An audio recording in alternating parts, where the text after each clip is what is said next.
Για όταν θυμήθηκα ότι χρωστάω μάθημα εξεταστικής 24 ώρες πριν την εξέταση. Και το χειρότερο είναι ότι όλοι έλεγαν ότι δεν βγαίνει αυτό το μάθημα με μία μέρα διαβάσματος. Όλοι είχαν διαβάσει τουλάχιστον στο διδόμαδο. Και εγώ είχα ανοίξει τις σημειώσεις μου περίπου ποτέ. Οπότε ψύχρεμη λέω, οκ, είτε θα κοπώ με 3, είτε πρέπει να γίνει κάποιο θαύμα. Τότε δοκίμασα ένα διαμαντάκι το οποίο ήρθε στα χέρια μου, το Astra. Είναι μια εφαρμογή η οποία της ανέβασα όλη μου την ύλη, όλα τα PDF που είχα από τη σχολή και μου έφτιαξε flashcards, quiz. Μου έκανε τρομερή περίληψη από τεράστια κεφάλαια και μου τα εξηγούσε πάρα πολύ απλά, αλλά ταυτόχρονα χωρίς να παραλείψει σημαντικά κομμάτια. Μου έκανε μέχρι και πλάνο μελέτης και μου είπε από πού να αρχίσω, δηλαδή κυριολεκτικά με πήρε από το χέρι.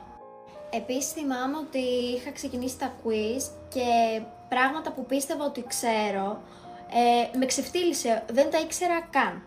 Αλλά somehow από το θα κοπώ σίγουρα πήγα στο ότι πέρασα το μάθημα με αξιοπρεπέστατο βαθμό με μόνο μία μέρα διάβασμα. Οπότε αν χρωστάς μάθημα ή αν έρχεται μια δύσκολη εξεταστική και έχεις ήδη αρχίσει το mental breakdown, κάνε save αυτό το βίντεο.